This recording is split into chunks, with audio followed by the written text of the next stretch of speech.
So friends, geology की बहुत ज़्यादा डिमांड आ रही है, इस कारण मैं जियोलॉजी पे वीडियो बना रहा हूँ। So welcome back to my YouTube channel Anand career institute. दोस्तों, अगर आप मेरे चैनल में नए हैं तो मेरे चैनल को सब्सक्राइब कर लीजिए और बेल आइकन को भी प्रेस कर लीजिए ताकि आने वाली जितनी भी वीडियोस मैं अपलोड करूँ आपके पास नोटिफिकेशन पहुँच जाए। गाइज, यह जियोलॉजी पेपर फर्स्ट है। फर्स्ट क्वेश्चन है, हम ऑब्जेक्टिव टाइप के क्वेश्चंस देख रहे हैं।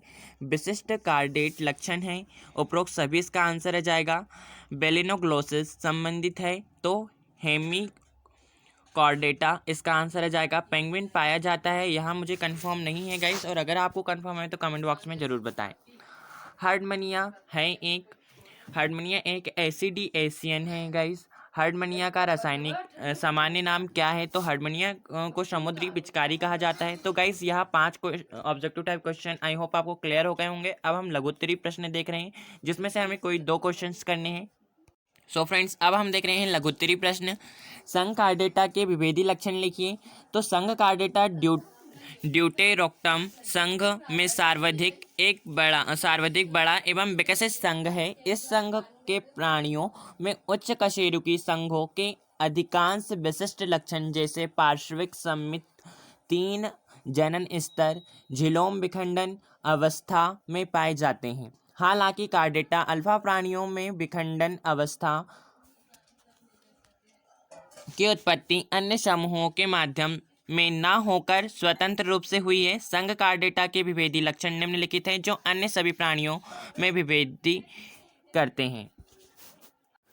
फर्स्ट विशेषता हो जाएगी पृष्ठरज्जु। सभी कार्डेटा के भ्रूणीय अवस्था में आजीवन शरीर के मध्य रेखा पर एक ठोस अक्षीय पृष्ठरज्जु या नोटोकॉर्ड पाए जाते हैं। छड़ाकार नोटोकॉर्ड अंतः दायीं उत्पत्ति में होते हैं तथा भ्रूण के आहार नाल के अनुदैर्ध्य बाह्य वलन के रूप में विकसित होते हैं। हालांकि कुछ सदस्यों में इसके निवारण में अन्य जनन स्तरों के योगदान की संभावना को नकारा नहीं जा सकता। गाइस, यह कठोर परंतु लचीली होती है तथा भ्रूण के अंतः कंकाल का सर्वप्रथम प्रकट होने वाला भाग बनाती है।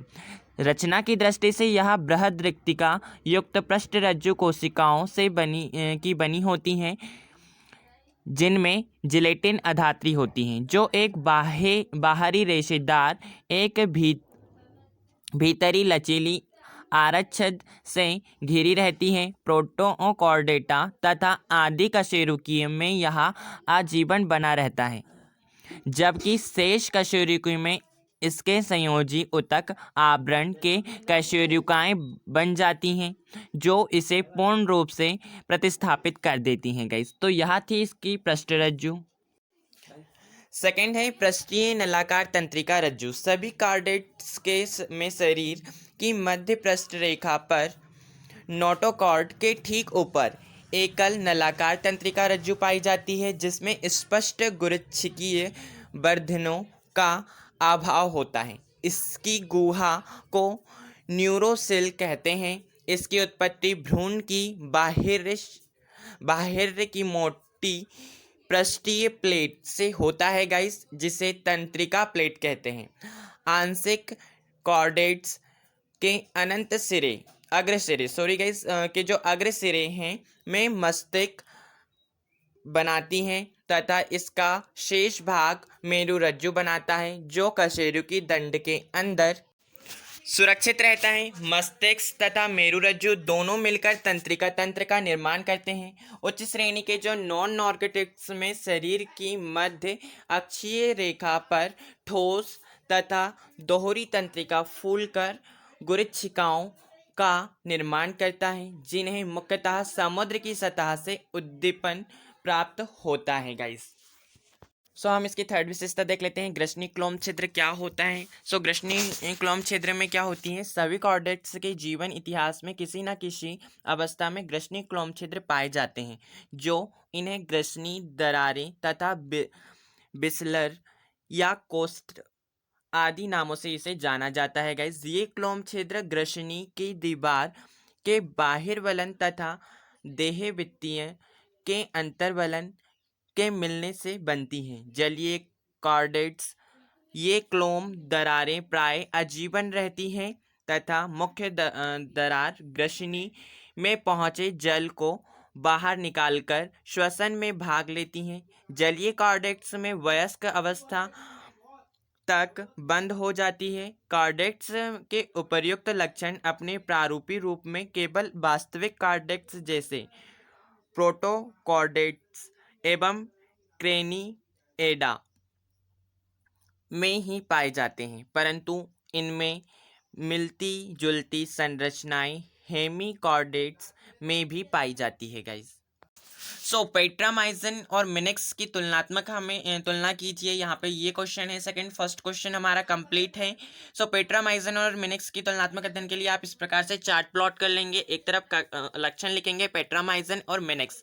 अवस्था अगर आप देखें तो समुद्री तथा स्वच्छ जलीय में यहाँ पेट्रामाइसिन होता है और जो मिनक्स होता है वह समुद्री तथा रेत के बिलकारी वाले स्थानों में यहाँ होता है। अगर हम इनका शरीर देखें किस तरह से होता है तो शरीर बेलनाकार होता है पेट्रामाइसिन का एवं सदृढ़ लगभग 1 मीटर लंबा होता है यहाँ। और मिनक्स का जो शरीर होता है वह पतला एवं दुर्बल और 1 मीटर से कम लंबा यह होता है। अगर हम पंख की बात करें तो जो पेट्रामाइसिन है इसके पृष्ठ पंख खांच द्वारा 2 में विभाजित पुच्छ पंख विकसित होते हैं, लेकिन जो मिनक्स हैं इसमें पृष्ठ पंख अविकसित पुच्छ पंख कम विकसित होते हैं। अगर आप नसा छिद्र की बात करें तो जो पेट्रामाइसिन है इसमें सिर पर एक छोटा मध्य पृष्ठ नसा छिद्र होता है, जबकि जो मिनक्स है इसमें शरीर के अग्र सिरे पर मुख के निकट एक नसा छिद्र होता है। नेत्र की अगर हम बात करें तो एक जोड़ी नेत्र जो है क्रियाशील एवं सुविकसित होते हैं पेट्रामाइसिन में, और मिनक्स में एक जोड़ी अपरिचित एवं त्वचा के नीचे धसे होते हैं और यहाँ अनुपस्थित होते हैं मिनक्स में। अगर हम लिंग की बात करें तो पृथक पृथक होते हैं, और जो मिनक्स हैं इसमें संयुक्त जनन होता है। उभयलिंगी जनन का अग्रभाग अंडाशय होता है। जनद आप लिख लीजिएगा।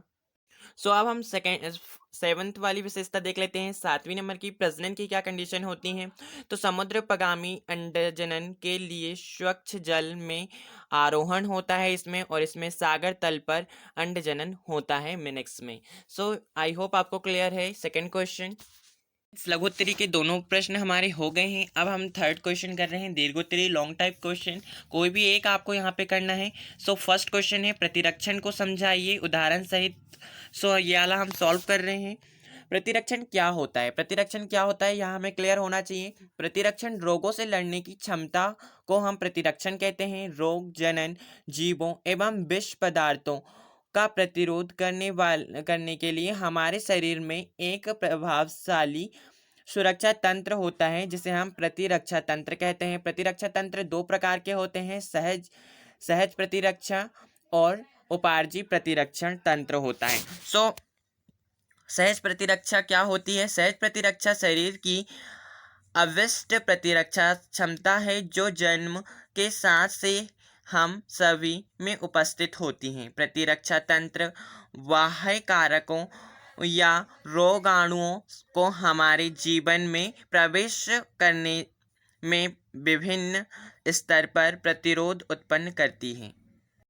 जो सहज प्रतिरक्षण 2 विभिन्न स्तरों पर सुरक्षा प्रदान कराती है हमें। प्रथम रक्षात्मक स्तर पे और दूसरा रक्षा का दूसरा स्तर कोशिकीय अवरोध होता है। सो प्रथम रक्षात्मक स्तर क्या होता है। शरीर का बाहरी आवरण तथा अंगों का बाहरी आवरण जो है रोगाणुओं का प्रवेश के लिए अवैध है और रोगाणुओं के शरीर में प्रवेश नहीं होने देता है। यह प्रथम रक्षात्मक स्तर जो है हमारे शरीर में रोगाणुओं को प्रवेश नहीं होने देता। जैसे एग्जाम्पल अतिसार, हैजा, प्लग, जोलियो, खसरा आदि जो बीमारियां हैं जो इनके जो जीवाणु हैं उन्हें हमारे शरीर में यह प्रवेश नहीं होने देता। प्रथम रक्षात्मक स्तर उन्हें रोक कर रखता है। अब हम सुरक्षा का दूसरा स्तर या कोशिकीय अवरोध हम देख लेते हैं। सुरक्षा का प्रभाव स्तर पूर्णतया अवैध नहीं होता। जो सुरक्षा का प्रथम स्तर है वह पूर्णतः अवैध नहीं होता है। कुछ एक जो रोगाणु होते हैं जैसे हेजा प्लग, जोलियो बुखार, जिन्हें हम देखे हैं तो प्रथम स्तर तो उन्हें रोक लेता है, बट कुछ एक जो ऐसे जीवाणु होते हैं जिन्हें वह नहीं रोक पाता और वह शरीर में प्रवेश कर जाते हैं, शरीर के अंदर पहुंच जाते हैं, जिनको नष्ट करने के लिए सुरक्षा का दूसरा स्तर काम में आता है।